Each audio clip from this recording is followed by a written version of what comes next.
Quero convidar você a abrir a Bíblia comigo no Evangelho de João, capítulo de número 8. Hoje na Escola Bíblica Dominical nós concluímos com um resumão o nosso quadrimestre de ministrações andando nos passos de Jesus.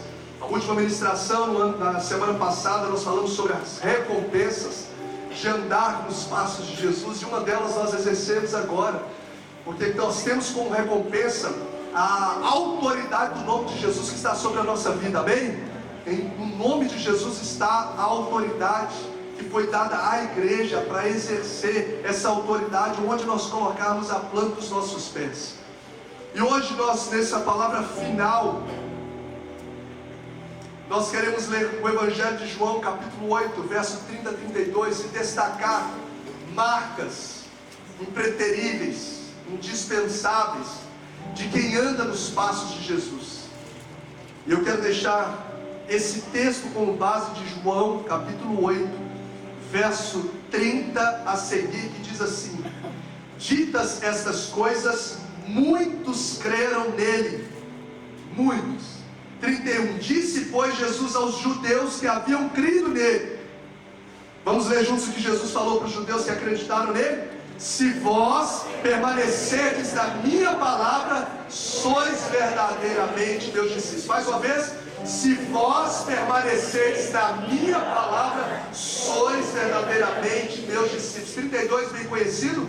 E conhecereis, e a verdade vos libertará. Aleluia! Louvado seja Deus. Nós já oramos sobre essa palavra. Que o Espírito de Deus ministre ao nosso coração em nome de Jesus. Nossa gratidão também a Deus pela vida de cada um que está nos acompanhando aí pelas redes sociais, seja pelo Facebook ou pelo YouTube. Que Deus ministre ao seu coração também nessa noite no nome de Jesus.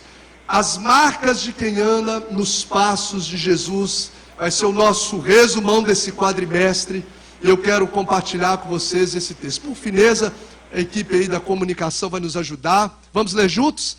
As marcas nos passos de Jesus. Coloca a próxima foto. Isso, maravilha. Bom, eu queria te fazer uma pergunta para a gente. Eu vou fazer só uma devocional com os irmãos para a gente ministrar a ceia, dentro de alguns minutos, mas uma rápida palavra. Mas olhando aí para essa tela, o que você está vendo aí? Uma girafa e um cachorro. Existe diferença entre girafa e o cachorro? Óbvio. Qual que é a diferença? Alguém pode me falar alguma diferença?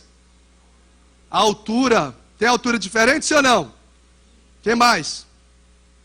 Só a altura, gente? O habitat deles é diferente. Quem mais? A alimentação também é diferente. O que mais, gente? A agilidade deles é diferente, verdade. O que mais? Reino diferente, né? Canino e o outro é girafino, isso. E o outro é? A forma de... A emissão da voz é diferente, sim ou não? Sim ou não? Sim. Pescoço é diferente? Diferente. Então, como que a gente percebe, ou nós podemos saber que uma girafa é uma girafa e não um cachorro? Através das suas características. Põe de novo essa foto, por gentileza. Alguém tem alguma dúvida? Que a girafa é girafa e que o cachorro é o cachorro? Qual que é a girafa, gente? Ninguém tem dúvida? Todo mundo aqui? Porque se tiver também nós vamos chamar aqui o SAMU para... Então todo mundo aqui tem certeza absoluta, pelas características nítidas de que eles são uma girafa e o outro é cachorro. Ambos são animais, mas possuem características distintas. Os discípulos de Jesus, eles possuem características distintas, notáveis, extremamente relevantes, diferenciadas, de talvez uma pessoa que não serve ao Senhor. Assim como nós percebemos nitidamente que a girafa ela é reconhecida pelas suas marcas, assim também quem é discípulo de Jesus não tem dúvida. Se eu bato um olho, se eu convivo, se eu me relaciono, se eu estou no mesmo ambiente de trabalho, de escola, de igreja, é notório a diferença. Se essa diferença não tem sido notória, eu não sei se esse camarada é ou não é, de fato ele não é. Porque quem é tem marcas exclusivas. Quem é discípulo de Jesus tem marcas distintas. Quem de fato é discípulo de Jesus tem marcas que não o deixam misturar com qualquer outro tipo de classe, talvez, ou religiosa, ou admiradores, ou quem sabe, como diz o pastor Marquinhos no domingo, ontem na pregação, um cristão fake. Porque a postura dele é diferente, a mentalidade dele é diferente, as palavras dele são diferentes, as ações dele são diferentes, as reações dele são diferentes. Os comportamentos dos discípulos são diferentes. Você fala, é a girafa. As motivações, os alvos, os objetivos, os propósitos são distintos, são nítidos. E isso precisa ser claro na vida de quem de fato é um discípulo de Jesus. E como eu disse, se isso não está notório na nossa caminhada, isso é uma declaração que provavelmente eu não seja um discípulo de Jesus. Tem 4 meses aproximadamente que nós estamos trilhando sobre essa verdade. Sobre andar nos passos de Jesus. Sobre ser parecido com Cristo. Nós entendemos dentro dos 5 propósitos que ministramos no início do ano, no primeiro quadrimestre, que um dos propósitos pelo qual nós fomos criados é nos tornar parecido com Ele. É revelar o caráter dele na minha vida, nas minhas atitudes, nos meus comportamentos. E o que eu estou falando aqui nessa palavra introdutória é que o próprio Jesus marcou pontualmente nos seus discursos nos evangelhos, ele marcou com muita clareza o que de fato é um discípulo de Jesus. Ele marcou com muita clareza quem é que anda nos seus passos. Ele colocou, ele pontuou, ele destacou características pertinentes. Aquelas manchas, aquelas marcas, aquela altura, pertinentes a quem segue os seus caminhos. E dentre tantas que nós podemos ver na palavra do Senhor, hoje, em rápidas palavras, eu gostaria de destacar 6, que Jesus destacou assim de forma muito óbvia, de que a pessoa precisa ter. São características indispensáveis, são características inegociáveis. São características indubitáveis da vida de quem é um discípulo de Jesus. Está preparado? Nós vimos 3 delas. Interessante que dessas 6, as 3 primeiras, Jesus ele destaca elas sobre uma negativa, ou seja, ele está utilizando um não, ou seja, se tal pessoa não tem tal postura, ou tal comportamento, ou tal característica, este não pode ser o meu discípulo. As 3 primeiras. As outras 3 últimas ele destaca sobre uma afirmativa. Se tiver isso, está declarado que é discípulo de Jesus. Vão conhecê-lo de fato que é o discípulo de Jesus. Coloca as 3 primeiras por gentileza. Primeira, as 3 primeiras. Você pode ler para mim a número 1 lá? Renúncia. Vamos ler forte? 1, 2, 3 e? Renúncia. Você pode ler o versículo por gentileza? Vamos lá?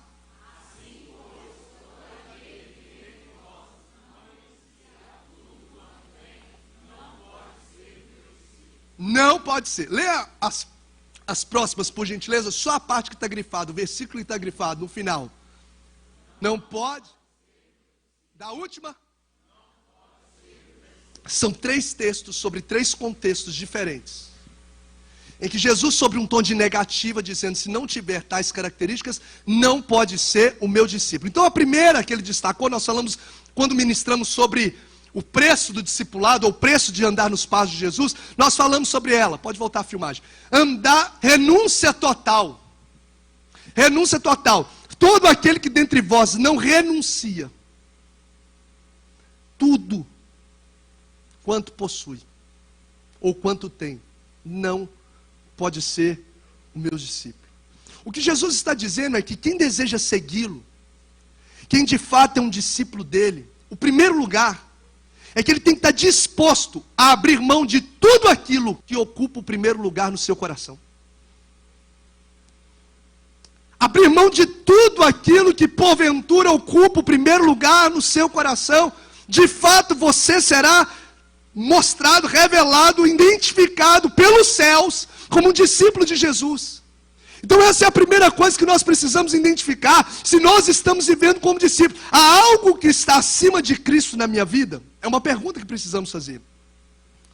Há algo na minha história que está acima de Cristo? O que tem ocupado o primeiro lugar no meu e no seu coração? Muitas pessoas, às vezes, o primeiro lugar no coração são os relacionamentos.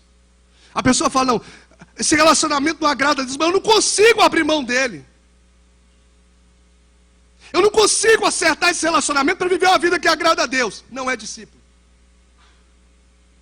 O jovem rico falou, eu não consigo abrir mão das minhas posses, das minhas riquezas, para poder viver o teu propósito, a tua vontade. Não é o meu discípulo, foi embora triste. Cristo precisa ocupar o primeiro lugar no nosso coração. Se talvez o meu trabalho está ocupando o primeiro lugar no meu coração, está errado. Se qualquer outra coisa, as minhas ambições, os meus prazeres carnais estão ocupando o primeiro lugar no meu coração, não pode ser declarado como discípulo de Jesus, porque o texto é óbvio, é o pescoção da girafa. Você olha e você fala, é girafa, um pescoço desse só pode ser girafa, renúncia total. Está disposto a abrir mão de tudo quanto tem por amor de Cristo. E a gente precisa fazer essa pergunta, será que Cristo tem sido prioridade no meu tempo? Pensa na sua segunda-feira. Será que Cristo tem sido a sua prioridade no seu tempo? Como começa a sua segunda-feira? Quando que Cristo entra na sua agenda da semana? Será que Cristo tem sido a prioridade nas minhas relações? Será que Cristo tem sido a minha prioridade nas minhas decisões? Ou seja, eu preciso definir algo. Mas eu olho, isso aqui é minha vontade, mas será que está alinhada com a vontade de Deus? Porque Jesus é o exemplo. Diante do Getsêmani disse, não seja feita a minha vontade, mas sim a tua vontade. Então a primeira característica, a marca, é a renúncia total. Cristo como prioridade, primeiro lugar no meu coração. Eu já falei isso aqui algumas vezes na igreja. O que é prioridade? Uma forma de identificar. É tudo aquilo que eu invisto tempo e atenção, se torna prioridade. Se eu dedico tempo e atenção de qualidade, isso revela que é prioridade no meu coração. Então a primeira marca, renúncia, passou dessa? Maravilha, glória a Deus por isso. Você quer ir para a segunda? Lê a segunda? Devoção. Quer ler o versículo?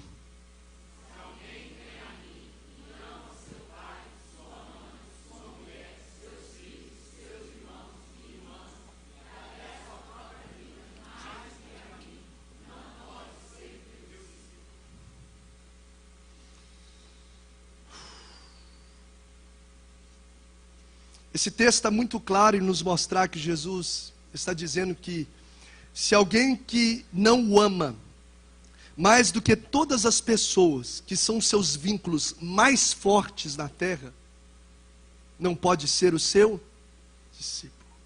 Essa é uma realidade talvez muito presente na igreja perseguida.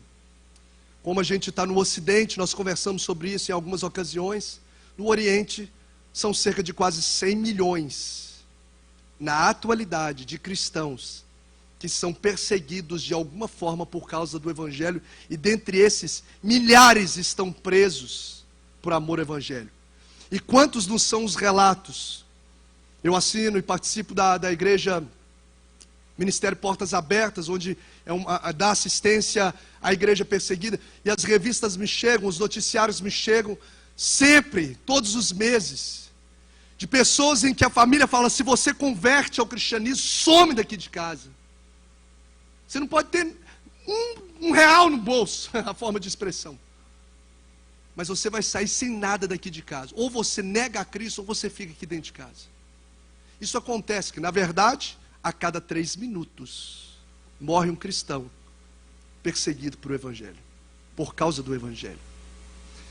Nós estamos no Ocidente, o que é uma graça de Deus poder usar microfone, reunir aqui, sendo que a igreja é perseguida, como nós tivemos a experiência de ouvir o pastor lá em Belo Horizonte, de uma igreja perseguida.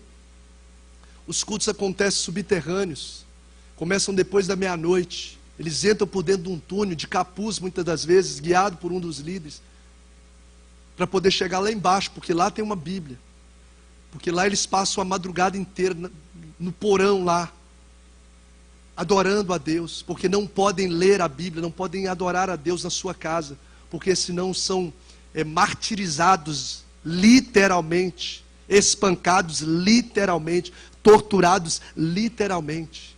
Então são pessoas, irmãos nossos em Cristo, que estão do outro lado, e que hoje precisam colocar em prática esse versículo. E se isso acontecesse conosco? Se entrasse um doidão por essa porta aqui, um extremista, um terrorista, e falasse: ou você nega a Cristo ou morre, ou você abandona a Cristo ou morre, qual seria a nossa decisão? Um discípulo de Jesus, como eu disse no domingo passado, às vezes Jesus não vai te pedir nada disso, mas se te pedisse, um discípulo de Jesus, ele tem que estar com o coração alinhado e disposto a abrir mão de tudo quanto tem, e até mesmo os seus vínculos mais fortes, por amor a Ele. E às vezes a gente pensa que isso é peso demais.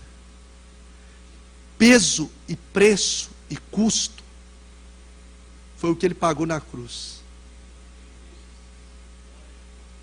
Pesado, doloroso, não é abrir mão disso aqui, disso ali, de dedicar uma hora aqui.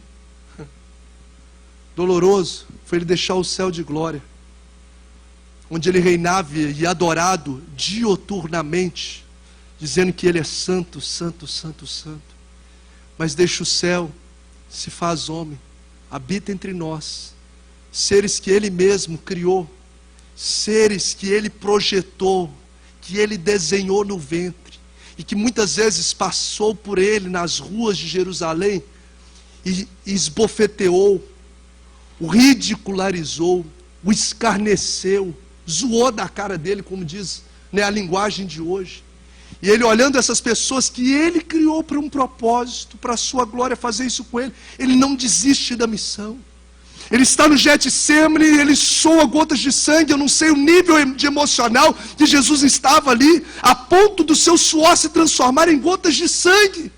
Eu não sei qual pressão emocional você já viveu na sua vida, e se já chegou a esse nível, mas Jesus chegou por causa de mim e de você.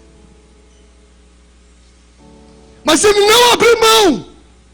Irmão, se Ele não viesse na terra, Ele continuaria sendo Deus. Ele continuaria satisfeito em si mesmo. Ele continuaria pleno em si mesmo. O fato de eu e você adorar não aumenta a sua majestade, nem diminui.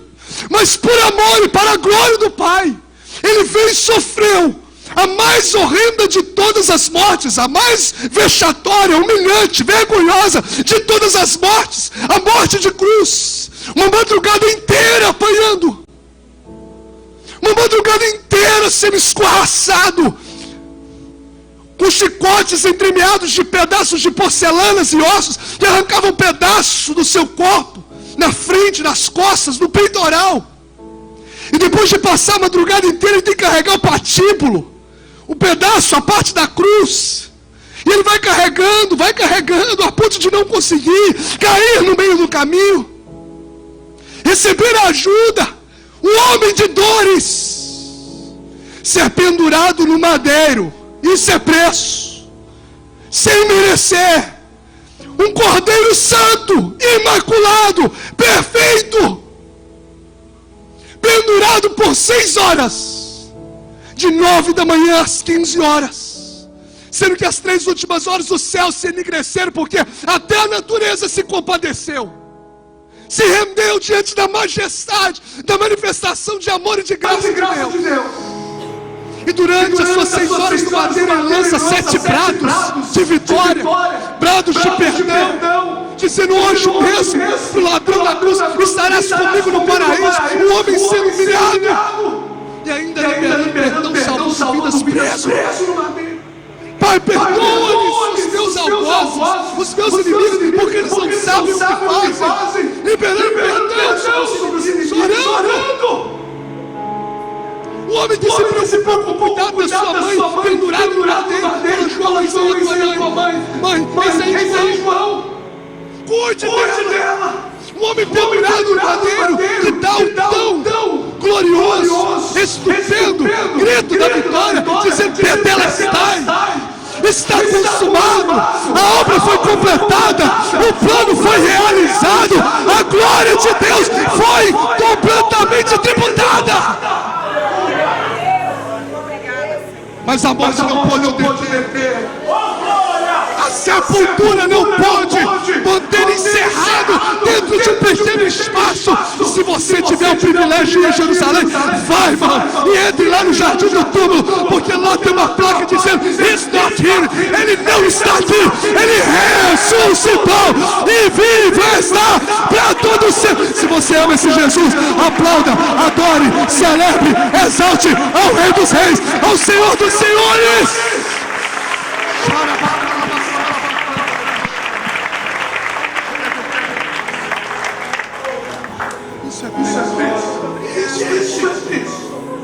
Renúncia não é privilégio.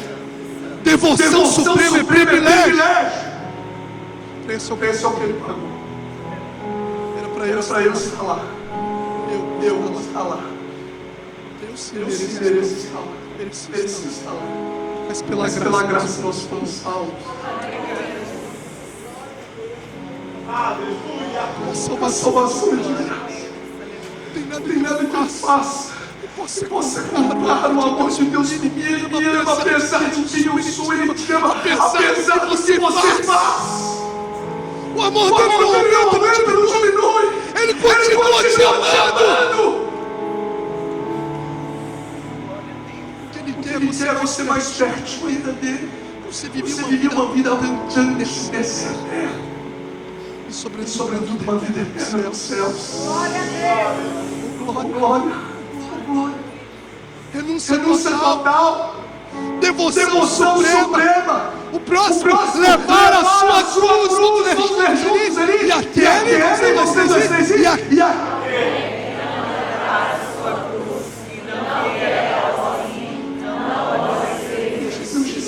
Pode Jesus dizer, nem tem como. Se não pegar a cruz, preste atenção, distorce a Bíblia. Levar a cruz não é o seu filho rebelde, meu filho rebelde. A cruz que eu levo, eu uso isso direto. Aquele marido meu, só a graça. É a cruz que eu tenho que carregar, não é fácil. Quem já falou isso além de mim? Pulando a cruz, é uma fraqueza, uma dor. Ai, pastor, esse pecado é uma cruz. Não tem nada a ver com cruz. A cruz fala da nossa disposição de morrer para nós mesmos, morrer para os prazeres, morrer para os deleites. É a morte do velho homem, renascer de uma nova criatura.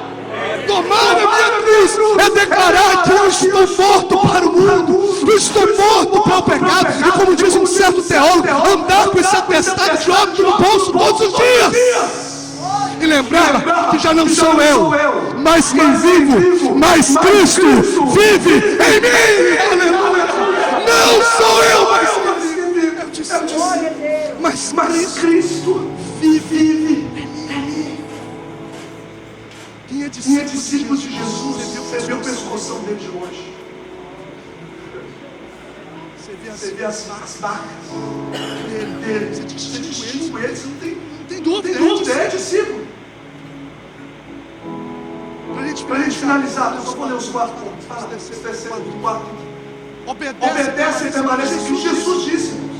Se vós permanecerem na minha palavra, não é só crer, não é motivação, não é emocional a decisão, é permanecer. É começar a caminhada. E essa caminhada em nome de Jesus. Não é uma caminhada que montanha russa, é legal lá nos negocinhos hora você está lá em cima, a hora que lá embaixo, esse teu clube, esse nome da família, depois você volta lá para não pode. A vida cristã é de fé em fé, é de glória em glória. É crescer. Hoje eu sou menino, mas agora eu deixei de ser menino. Agora eu tenho comportamento de madura. Maturidade cristã. Isso só é possível por quem permanece na palavra. Então chega de altos e baixos na sua vida cristã. Chega em nome de Jesus. Quantas pessoas eu e você conhecemos que estavam aqui talvez no início do ano? Quantos cristãos, infelizmente, começaram a tatear até mesmo aqui no ponto da virada, mas que chegou em outubro, não estão mais no caminho. Eu quero declarar sobre a sua vida em nome de Jesus. Que nada vai te afastar do amor de Deus que está em Cristo Jesus. Não tem luta, não tem tribulação, não tem morte, não tem prazer, não tem potestade, não tem demônio, nada vai te separar do amor de Deus que está em Cristo Jesus. Os seus pés não estão mais sobre o lodo, o charco de lodo não. O Salmo 40 diz: os nossos pés estão firmados sobre a rocha. Ninguém vai te afastar dos caminhos de Deus, dos propósitos de Deus, dos planos de Deus. Um discípulo de Jesus ama pessoas. Jesus diz: novo mandamento vos dou, que vos ameis uns aos outros, da mesma forma que nem, para mineiro, que também vos ameis uns aos outros como eu vos amei. O que o texto diz depois? Nisto conhecerão todos que vocês são os meus discípulos, se tiverdes amor uns pelos outros, ou uns aos outros. Essa é uma marca do cristão. Por isso que ele diz: um amor, ou melhor dizendo, se há ódio, se há rancor, se porventura há mágoas, de coisas que realmente foram muito fortes no seu coração, ainda hoje, ei, você é discípulo. Eu sei que tem palavras que a gente ouve na infância de pessoas que a gente ama muito, de familiar, palavras que a gente ouve de pessoas que a gente considera muito e que dói, que fere a gente mais do que um soco na cara. Mas eu quero te dar uma notícia: você é amado por Cristo, você é perdoado por Cristo de uma dívida impagável, e assim como Ele te perdoou, deixa isso transbordar através da sua vida, discípulo de Jesus. Eu creio, meu irmão, num tempo em que os crentes, principalmente na atualidade, não são conhecidos pela Bíblia que ele carrega aqui, ó. Antigamente era muito visto assim, ó. Olha lá, aquele lá é crente. Eu estou até de blazer hoje, mas eu não... de gravata. Acho que eu estou gordinho. Mas não vai me achar não, vai sim. Vai sim. Vai ficar bonito. Ó. Eu creio num tempo em que os crentes não vão ser conhecidos mais assim, como não estão sendo mais conhecidos por aqui. Não é pela capa que veste, nem pela Bíblia que carrega, mas é pelo amor que se manifesta nos relacionamentos, é pelo transbordar da unção de Deus na sua vida, é pelo caráter de Cristo na sua história. É isso que marca um cristão, meu irmão. Vocês vão ser conhecidos como meu discípulo quando vocês manifestarem amor.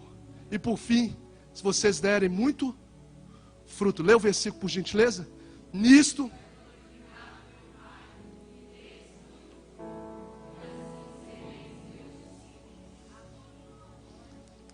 discípulo dá fruto. Sim ou não? Não dá muito. Discípulo não só dá fruto, discípulo dá muito fruto. Como é que está a árvorezinha aí? As pessoas estão alimentando o que da sua vida? Daquilo que sai dos seus lábios. O fruto do Espírito, ele se manifesta na sua vida. O fruto do Espírito na sua vida tem alimentado outras pessoas? Será que nós temos realmente manifestado essa graça de Deus e transbordado na vida das pessoas? Irmãos, pense só o que Deus diz. Deus não espera que cristãos apenas creiam. Igual Ele disse para os judeus no texto que nós lemos. Muitos judeus creem: olha, vocês creem, mas para ser discípulo tem que permanecer. Para ser discípulo tem que dar fruto. Então Deus não quer apenas que você creia, mas Ele quer que você frutifique.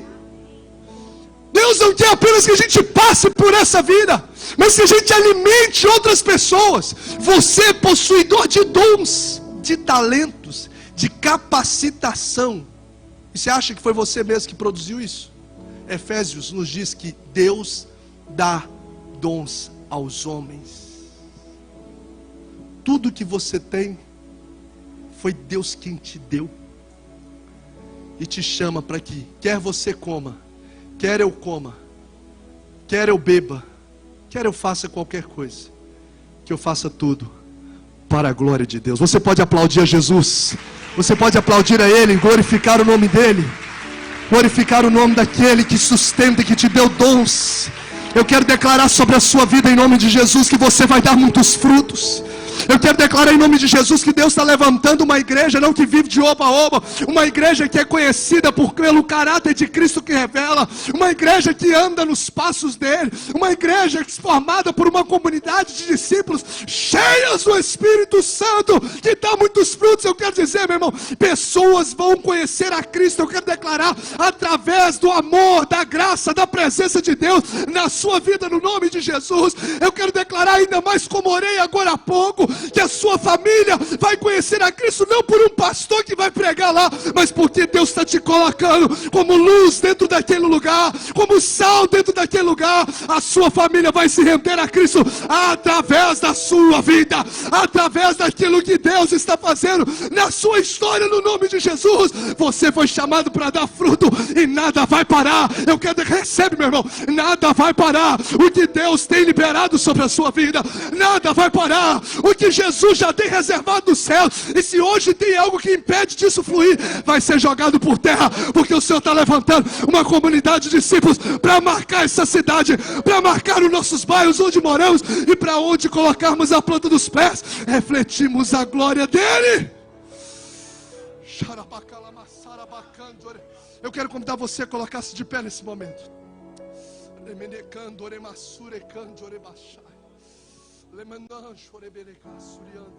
Você pode adorar Jesus por essa palavra. Você pode clamar a Jesus para Ele imprimir essas características no seu coração. Você pode declarar: Jesus, eu quero ter devoção total. Eu quero estar disposto a renunciar tudo quando eu tenho. Eu quero estar disposto a levar a sua cruz. Ou seja, eu quero levar a minha cruz. Eu quero morrer para mim mesmo. Eu estou disposto a permanecer na sua palavra. Me ensina a transbordar na vida de pessoas. Me ensina, ó Deus, a ser um canal para alimentar vidas através daquilo que o Senhor tem feito na minha história.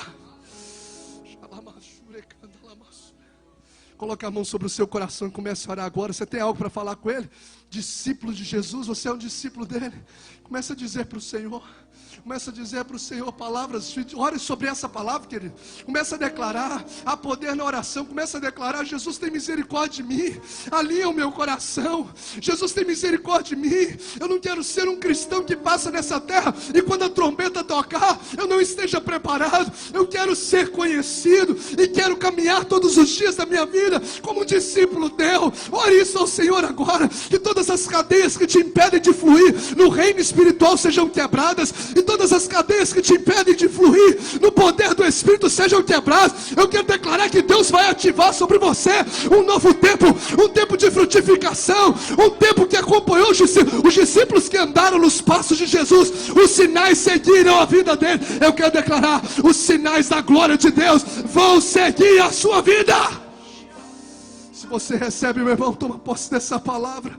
Toma posse dessa palavra. Toma posse dessa palavra. Permita-me falar. Me permita, em nome de Jesus, te dar a oportunidade de dar fruto agora. Você pode orar por uma pessoa próxima de você nesse momento. Algo Deus está me direcionando aqui, sabe por quê? Tem gente que vai receber cura de Deus essa noite, através daquilo que Deus está ativando na sua vida. Então, se você crê nessa palavra, que você é um discípulo de Jesus, e que você já pode dar fruto agora, meu irmão, comece a orar por uma pessoa. Fique à vontade. Se quiser orar para quem está do seu lado, dê a mão para essa pessoa, e comece em 1 minuto agora. Mesmo que seja objetivo essa oração, mas você vai começar começar a declarar uma palavra de vida. Ore para que Deus venha encher essa pessoa do Espírito Santo. Ore para que Jesus venha levantar essa pessoa, como levantou Pedro, que vai ser usado. Era só um profissional liberal, mas quando decidiu andar nos passos de Jesus, se tornou uma dinamite no poder do Espírito. Talvez você é só um profissional liberal, mas hoje você está dizendo: eu quero ser um discípulo de Jesus. Segura, meu irmão, o Deus vai te surpreender. Jesus vai te surpreender. Pode cantar ministério de louvor, pode adorar nesse ambiente de adoração, nesse ambiente de clamor, começa a declarar uma palavra de vida. Isso, meu irmão, discípulo de Jesus ama a gente, discípulo de Jesus frutifica, discípulo de Jesus coloca ele em primeiro lugar. Então frutifique.